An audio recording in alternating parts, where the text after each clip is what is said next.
Good afternoon, everyone. Hope you're good. Hope you can hear me okay. Now, points and prizes, and I really do need you to help me with this. If you can hear me okay, then do let me know. Make sure I'm coming in loud and clear.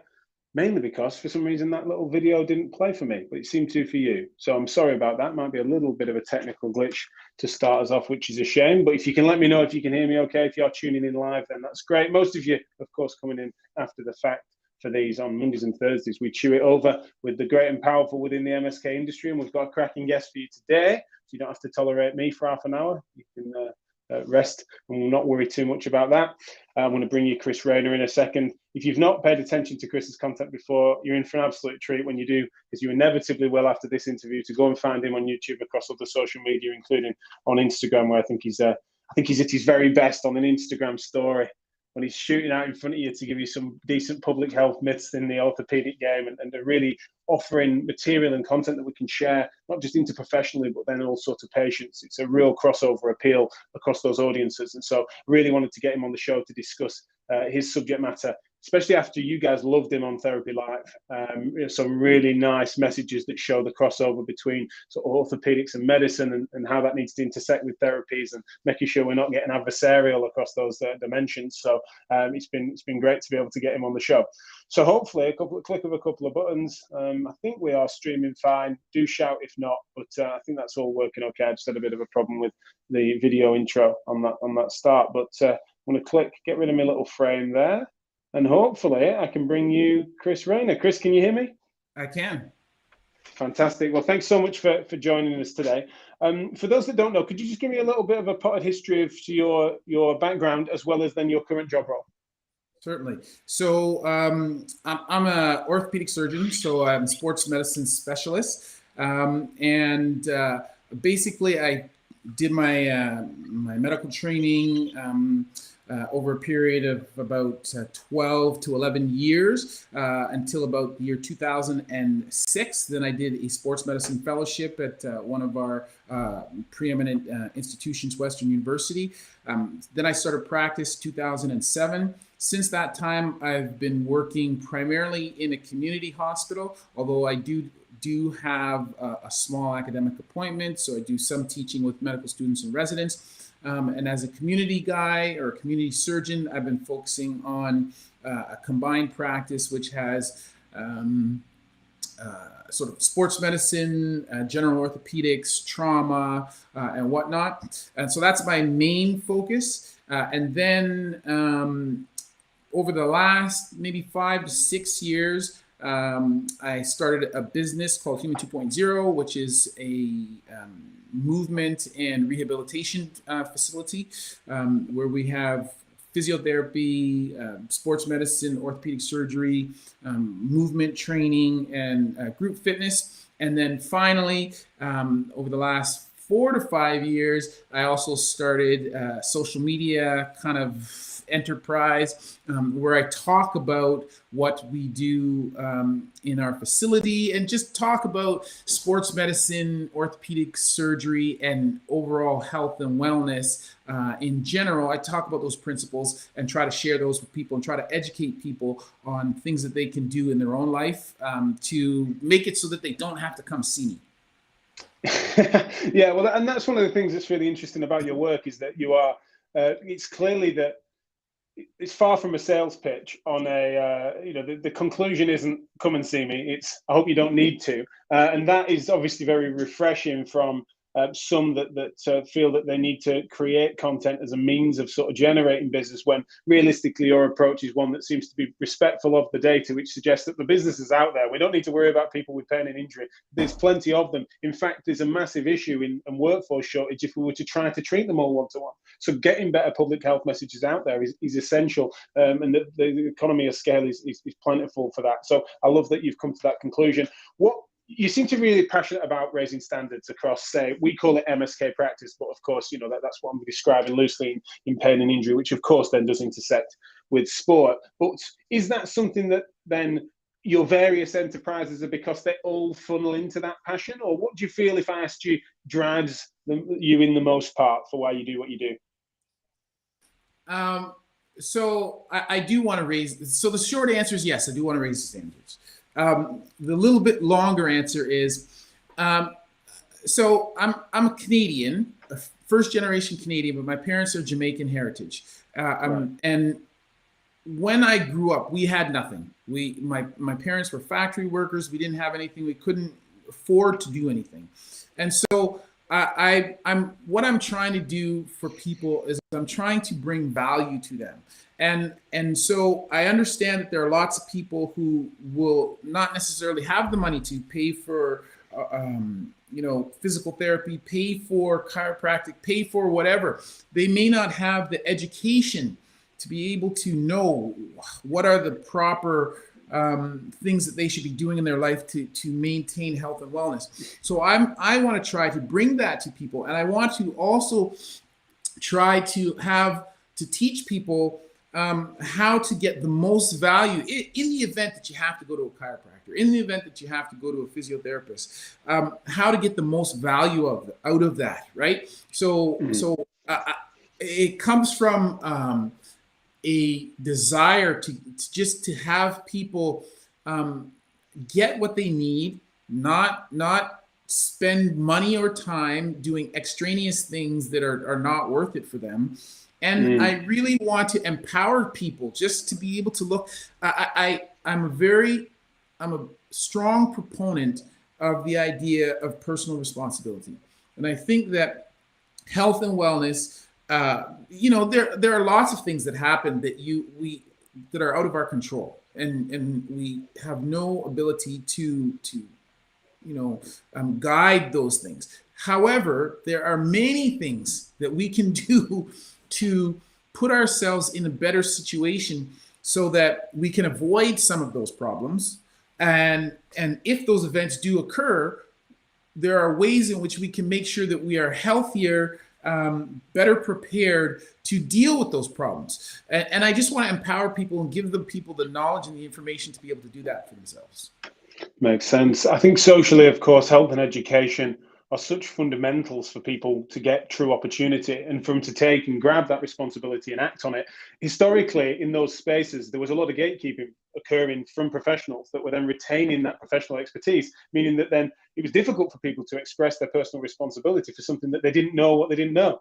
And so for you and others to be sharing material that then is accessible and using new media and technologies to try to do that means that then it becomes a credible option to actually create sensible responsibility and to apply things that you can learn as a lay person that doesn't need you to go and get a medical degree in order to actually then pursue sensible health behaviors and to educate yourself in the right direction to understand what you and your family can do to better themselves. So I can so see how that would fuel your fire. It's obviously a passion that we share. Well, you touched on it, when you with the introduction, in that I recognize, like I tell people this all the time, gravity and ice are my friends. Okay. Like there is more than enough stuff. Like I don't need to, I understand I'm in Canada, right? So we have universal healthcare, and I understand in the United States, where a lot of my following is, that it's a little bit more competitive because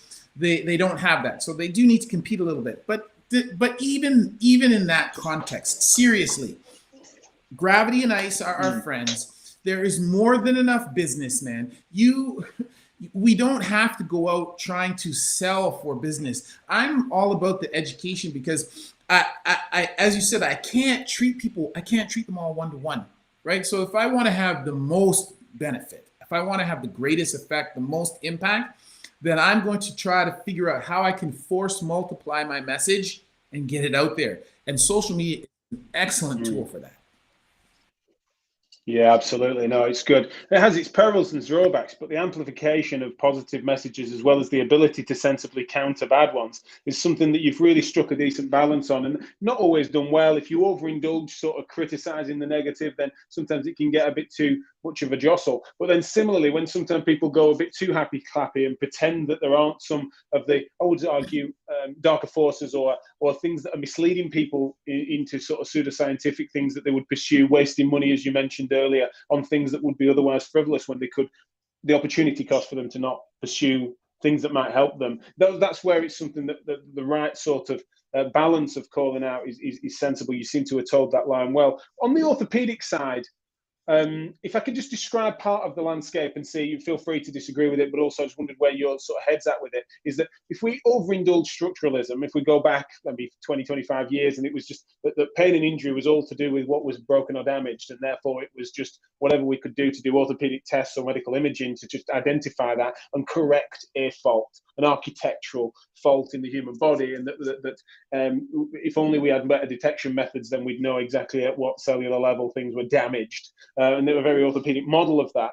And then there's this whole spectrum of people and time between that and then somewhat almost nihilistic about the fact that then structure suddenly doesn't matter ever, and that fundamentally it kind of moves completely past that, and that the human body can adapt over even open fractures. You know, I'm being a bit cartoonish now, but I'm just meaning that there's this overly structural model of which we grew out of, and then there's this sort of a bit more of a sort of new age adaptive process that then tries to then drag scalpels off every orthopedic surgeon and suggest that that should be a redundant trade. Right? Again, I'm extreme on that spectrum, but just wondering if I could get your reflections over that in terms of its time passing, as well as where you think we're at potentially as an industry on that continuum. Well, as you point out very well, in the past it was all a very structural approach, and I say to people quite frequently, like in many respects, I'm a glorified carpenter, right?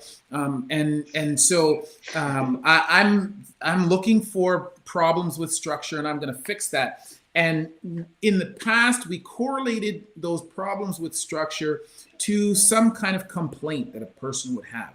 But as research becomes better, as we start to learn more about the body, more about human physiology, more about biomechanics, we start to, and more about psychology, we start to recognize that it is not quite so cut and dry. It's not just a clear-cut picture like that. And a prime example of this, I just read a comment on one of my videos this morning before I came on here, and the person was saying how pain is such an interesting concept, because you can have people, and I see this all the time, you can have people that have no structural deficiency, no kind of problem, and yet they have 10 out of 10 pain. And then you can see people whose joints, like you look at the x-rays, you look at the imaging, and they can't, you can't begin to imagine how they could function. And they're like, yeah, I don't really have much pain. So clearly, I always said they're usually exactly. They just got to get stuff done, right? So, clearly there is something there other than just the structural component, and this is something that we're starting to realize. We're not that good at it yet, but at least now we have a recognition that there is something else there, and this is something that has, even though we've not really understood it, it's something that has been there in the background lurking. I think about, for example, if you look at studies of ACL reconstruction in professional athletes, okay, so American football players or American basketball players. So if you look at the 1-year outcome after an ACL reconstruction, so this is now after they have done all their rehabilitation, they have returned their strength to baseline levels, all of that kind of stuff. Their function is equivalent to what it was in terms of strength, flexibility, all of those things. But when you look at their ability to play, it doesn't, even though they're back to play at a year, they don't return to their pre-morbid level of play until after 2 years. So it tells you that there's something going on in that second year, okay, that has nothing to do with strength, has nothing to do with the structure, has nothing to do with any of that. So it's a psychological component. So there's something else that's a part of that. And so data like that shows us that there was always something else there. We just didn't know what it was. And we're starting to get a better handle on that now. And I think that people who are sort of following what the literature is showing us are starting to recognize that. And when I first started our Human 2.0, like 6 years ago or 7 years ago, people kind of looked at that and were like, why you're an orthopedic surgeon, why would you do that? And I think that I was just trying to think outside the box about how to approach musculoskeletal wellness instead of putting things in silos, putting it all together and trying to think holistically. But I think people now are looking at that and they're going, yeah, this is a good idea. And looking at musculoskeletal problems in a more holistic manner like that, I think this is the way of the future. I think this is where we're headed. Yeah, absolutely. And that naturally it lends itself to multidisciplinary working because you want to draw on as much expertise across the piece of MSK practice through orthopedics, through podiatry, through physiotherapy. And I think what I wonder about, you're saying that we learned more, didn't we? We learned more about the body. We stopped we opened the black box that was where neurology meets psychology meets social determinants. We realized the fact that then why would someone not be influenced significantly by these things that were less easy to scan and poke and prod and test, but there were still quite obviously factors that were affecting them, that when we started to be a bit more careful, both with the study of them in research, but also the reflection over what was truly meaning causative response with our patients, like what had made the difference here, what are the patterns. It started to be more holistic, and so you were way ahead of the curve on that, I think, and it's something that it has to move in that direction. Otherwise, we are always destined to be a little tribal and a little bit in our silos, and that we're always trying to bridge gaps, whereas the gaps need closing, not just bridge it, right? It just becomes more natural that, yeah, if there are certain obvious intersections, like if someone needs surgery, they ain't coming to me. But certainly someone that might need direct gym-based rehabilitation, it may be more appropriate for it to go to someone other than you, and that those things need to be communicated thoroughly. What are the key myths and misconceptions, do you think, that we still are lingering and loitering around orthopedic, would you say? Well, I think there are quite a few, but some of the most common ones I would say is that as surgeons, we prefer surgery over non-operative measures, which Okay. I don't think which is not actually the case. We are kind of taught to be the gatekeepers, and that we need to appropriately screen for candidates for surgery, and so for us, surgery is a last resort. Like, we want you to do all kinds of non-operative things before you do that. So that's kind of one of them. I would also say that findings on imaging are the cause of your cause of your symptoms, and this is when I talk about it in this context, I'm kind of talking primarily about back pain, but this still does apply to other areas of the body as well, and I have people all the time that are referred to me, and they say they show me their MRI and they go, "Here's my MRI. See, it shows I have a disc herniation here, or I have this, and so now we have to operate." I'm like, so number one, that there is poor correlation between what people see on imaging and what their symptoms are. Sometimes there is a direct association, but not. It more often than not, there is no correlation. So that's an additional myth that we are always trying to stamp out. A third one that I would say is that people often think, they've been told that their back is out of alignment. Whether this is a chiropractor or physiotherapist that has told them that, or just their friend at the gym, they're having some mechanical back pain, and they go, "Oh, my back is out. My vertebrae need to be adjusted," and trying to explain to people that this is not the case. This is not how malalignment occurs, and also that the spine is a very robust, very, very strong and resilient structure, and forces that would actually put it out of alignment are of a traumatic nature, right? Like, and you would never be able to have footies like rugby, like American football, contact hockey. You'd never be able to do any of those things if your back went out of alignment as easily as people would say. So, so those are some of the main ones. I think that just to kind of go on from the back pain is just that people think, oh, well, my back is sore. Surgery is the option. When like 95% of the time, surgery is not the option for your back pain, right? It's going to be a non-operative treatment of some type, which is generally speaking going to be exercise, physical therapy, and active modalities. So those are, like, off the top of my head, those are kind of four of some of the biggest ones that I spend time trying to correct for people and say, yeah, no, it's not that way. No, I think those sound like some, we've caught a fair number of prominent ones there. I think one of the things that my side of the industry, certainly on the therapy side, I'm a physio by background that works sort of multidisciplinary across MSK and sort of fairly famously indiscriminate about the flavour of certificate that's on people's walls, particularly evidence-informed osteopaths and chiropractors and sports therapists and stuff. It's athletic trainers, really we're pulling from the same sort of evidence base. And so I speak about MSK therapies quite broadly now.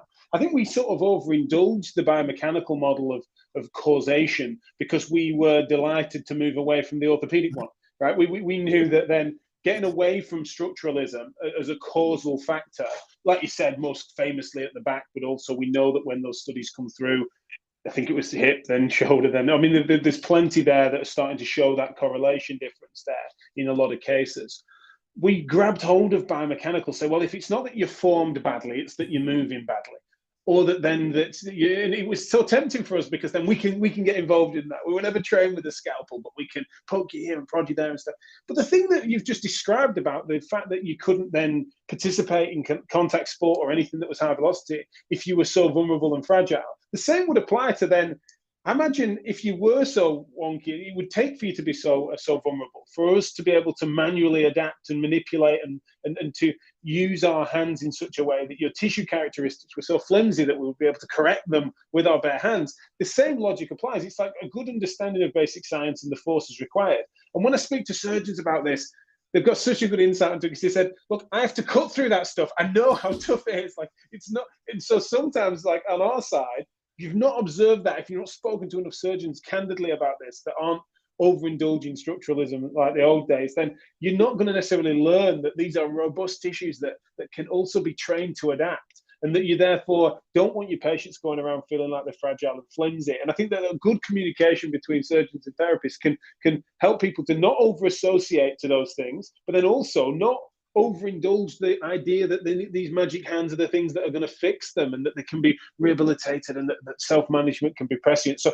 I definitely think that one of those myths there, definitely the therapy game got stuck into, in part because we were trying to leave behind structuralism and we grabbed hold of the nearest thing, which was this biomechanical pathokinesiological model that we kind of got stuck into. So do you face that down in clinic a lot? Do you get people coming in thinking, well, okay, my scans look okay, I believe that, but I need retraining from these pathological movements that are damaging me? Is that quite a common sort of thing that you have to sort of counsel them on?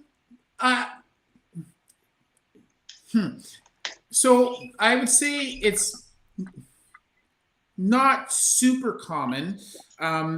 It's more common with me because people know, I have a movement training facility. But I would say here, at least in my area, my city, it's still people are focused a lot on the structural aspect of it. And so, but there are some people, and I would say probably people who are younger, people who are on social media, and people who, they've seen like Ido Portal, they've seen like people like this, right? And so they ascribe to that whole kind of biomechanic model. And so for that group of people in particular, they are more like that. And, I think as with many things, It's not all structural. It's not all biomechanical. It's somewhere in the middle. We don't know what the balance is yet, but the people who are structurally trained have to recognize that there's something else. The people who are biomechanically trained have to realize that there's something else, and we'll meet in the middle somewhere, right? And over time, as we circle around this thing, we get closer and closer and closer, and to what the truth is, right? I just am trying to be open and receptive to that, and trying to figure it out. And I tell people all the time, I don't know everything. I don't know exactly what, but I can tell you that it's not all what you see on your imaging, or it's not all just about how you move. It's a combination of things. And, we're going to work. My goal, my job is to help people work towards figuring out what it is that for them is the problem, and let's work to the solution around that. And I think that message is super attractive to, I think that whilst, of course, we know that people can get sometimes carried away with making, pathologizing movement unnecessarily, or implying that people are wonky, or that this is all to do with one thing. But we all know that fundamentally that we know the movement retraining exercises that can be to try and help people to not maladapt to certain movement patterns, or especially where they're holding certain protective tension to perceptions that they had where they felt that they were damaged, etc. We know that is a core part, from what I can tell, of your practice. How much are you a heretic, I guess, in your orthopedic circles? Like, is it that, are you seen as being kooky and holistic, and he's just sort of lost the core of the trade, or are you seen, are most people embracing you amongst your professional peers of surgeons? So it's funny. In my city, there are about 60 or 70 orthopedic surgeons, and I'm kind of looked at a little bit as being one of the kooky ones, because they're like, why are you doing this, and why are you telling people what you're telling them? And when I think about, for example, if I had patients, shoulder patients, post-operative patients, and I have them in our movement facility, and we're trying to teach them gymnastic strength training principles, and I'm getting them to do handstands, and my colleagues would be like, "What the hell are you doing?" And I'm trying to explain to people that, to achieve a handstand position, there are things that you need to have, right? You need to have a requisite range of motion. You need to have good scapular control. You need to be able to have good active proprioception ability. And I'm like, aren't these things that we want for our post-operative patients? So why would I not use this tool as a means of rehabbing people? So I think of it. I think that I'm trying to think novelly and creatively about what's the task at hand, and I'm not trying to follow the rote method, like, oh, I learned it this way, so you're going to do it this way, and I'm going to train it this way to people. No, we have to use our intelligence, use our ability to think critically and to analyze and to say, hey, I can draw parallels between this and that, and I can take from this, this sort of profession or this specialty, even though it's not necessarily orthopedics, it still has something of value, and I can take and I can use that for my situation, whatever it may be. So I think they think I'm strange, but I think time will tell. And the one thing, though, that I think is very interesting. So our facility is about 7 years old, and just recently, on the other side of town, there is a group of orthopedic surgeons that kind of try to emulate and recreate something, that is similar to what we have. And, to me, I think that, regardless of what people say, that is the moment when the light bulb went on, and I'm like, oh, so yeah, I'm the kook a little bit, but now it looks as though you guys are starting to see that there's some value to this, and that, and also that there are people, you know, in a community of 70 orthopedic surgeons, there are bound to be people that I don't like and that I don't get along with. When I see referrals from orthopedic surgeons that I don't see eye to eye with, when I see those referrals coming into our office because people recognize that we get the results and that what we do works, that to me is the testament to say, hey, okay, people are buying in. Reluctantly, slowly, but people are buying in. Yeah, no, that's good. I mean, it's funny because it was this historic orthopedic model to characterize it as being sort of procedural, you know, see one, do one, teach one. This is the way to do it, and these are the steps. Everything can be made into a flow chart or an algorithm or a bullet point list. And so to break that and to start to draw on other disciplines and to learn and update based on the evidence is obviously a much more mature model, and one that they have to follow, otherwise they'll be left behind. But I suppose my last question would be, most people wouldn't have the stomach for that, though. There's a lot of people that have a disposition that they would rather follow, a professional community of practice that they would just want to be, yeah, they might push the edges of it slightly, but they generally want to be compliant. You seem to have a bit of a streak of doing things quite differently in a number of different ways, right? It's not like one of your 5 things that you do and touch is a bit different. It's like multiply, you've broadened the horizons on every little part of it. So is that just by nature you are a bit out there in that direction? For sure. I remember as a child, my mother said that I used to, you know, run around and run into walls and you know, all that kinds of thing. And I think that although it was not diagnosed at the time, I think that I was probably ADHD child, right?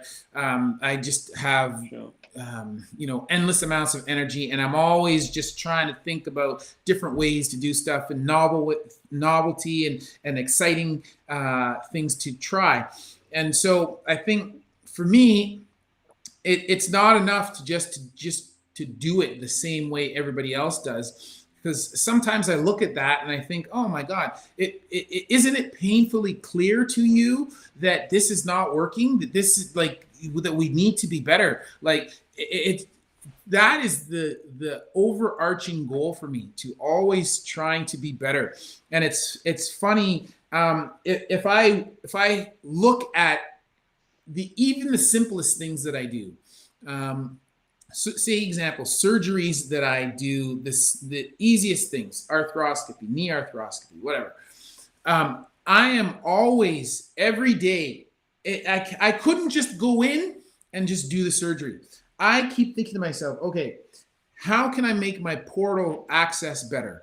How can I do this better? How can I shave some time off of this surgery? How can I eliminate steps? How can I become more efficient? I can't stop that. It happens all the time. So all of these things that I do come from this desire to want to be better at what I do, wanting to provide more value. I walk around all the time saying in my head, I say this: more value, more value, more value. How can I create more value? It's not enough for me. Like, I could easily have just, you know, done my orthopedic practice. I work my weekdays, then I go to my cottage on the weekend, hang out, do that, and call it a day. I could easily do that, but my temperament will not allow me to do that. I cannot. I have to. It's like there's this thing that just is a fire that keeps saying, how can we be better? How can I be better? How can I do more? How can I give more? That's what it is. Absolutely. Well, creating efficiency is another way of which we can add value, as well as then creating those different avenues and facets within each of them. When someone catches our attention initially, it's such a pleasure when you look into them further and realize that that's not just the only thing they're doing.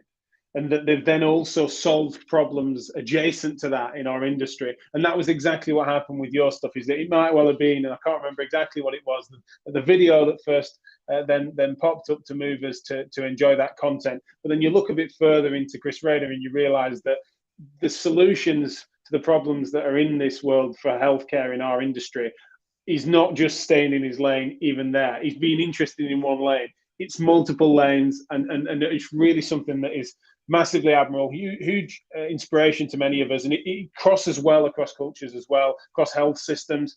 The messages that you're providing are things that can be, as I said, shared with patients directly, as well as then helping interprofessionally to bridge some of those gaps when people can sometimes be tempted to be tribal. So thanks for what you're doing. Keep doing what you're doing. Not that you're ever going to stop by the sound of things, don't get me wrong. But could you just tell people a little bit in closing as to where they can find out more about you? What's the best way to get your content? So as you mentioned earlier, people can follow me on Instagram. So Stable Knees with a Z at the end. So I'm Stable Knees on Instagram and Twitter. I'm on TikTok. I've started to do stuff on TikTok as well at Dr. Raynor. And my biggest platform, which is where I can do long form content, is on YouTube. And so if they just look up Dr. Chris Raynor, then they'll find my channels. I have 3 channels on there. So Dr. Chris Raynor, which is my long form content, educational, but sort of taking current events and that kind of stuff. And then I have Dr. Chris Raynor podcast, which is a new thing where I do these kinds of conversations with people. And then they can see our rehab stuff at Human 2.0 Fitness on YouTube. So those are basically the platforms where they can find me. Yeah, fantastic. Well, thank you so much for your time and really appreciate your work. Excited to see where it goes next, because no doubt that'll surprise us again. But in the meantime, we'll see you soon.